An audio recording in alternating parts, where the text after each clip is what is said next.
In this video, we are looking at 3 different types of camera operating: handheld, tripod, and gimbal. Here's the story. Choose a player. Handheld. Handheld is the basic way to operate a camera. All you need is a camera and your hands, holding it. It's great for projects where you need to move around a lot and get a variety of shots.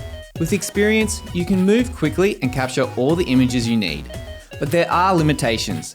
Handheld is ideal when you can get close to your subject.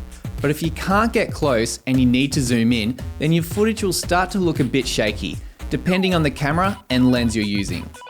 When shooting handheld, it's best to shoot with a somewhat wide lens. We typically use the Sigma Art 18 to 35mm f1.8 lens. This is a crop sensor lens, so if you're wanting to use it on a full frame camera, it's not going to look right. And if you're not too sure what a crop sensor is and want me to make a video about it, let me know in the comments. Next up, we have Tripod. Tripods are great to get steady and smooth shots. We use them with telephoto lenses like the Canon 70 to 200mm. They are great for covering events where you need to get shots of people without being too distracting.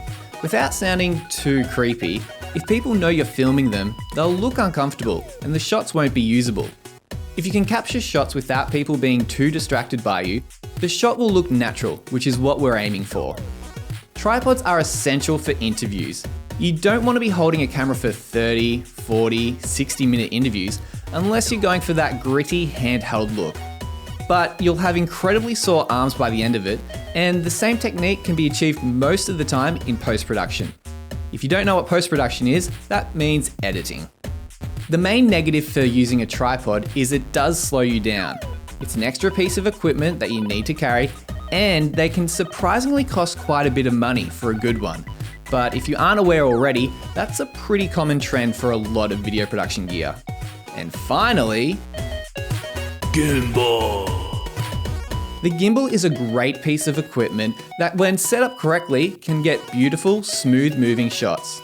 If you need to follow people walking or travel through a space, a gimbal is very useful.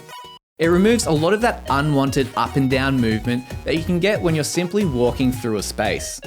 These are great for documentary work and narrative work, adding a little bit more production value to your project, but it does come at a cost. Just like the tripod, it's another piece of equipment to purchase, to bring to set, to assemble, and then operate. This all takes time, and if you're on a tight deadline, then this can often be a piece of equipment that gets left in the car. That's why it's always important to factor in setup time during your shoots to make sure everything is set up and ready to operate. It can be quite stressful rushing to set up a piece of gear when you haven't allowed for that extra time.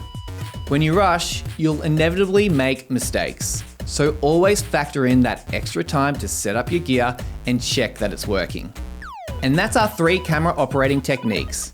If you got something out of this video, give it a thumbs up and please consider subscribing.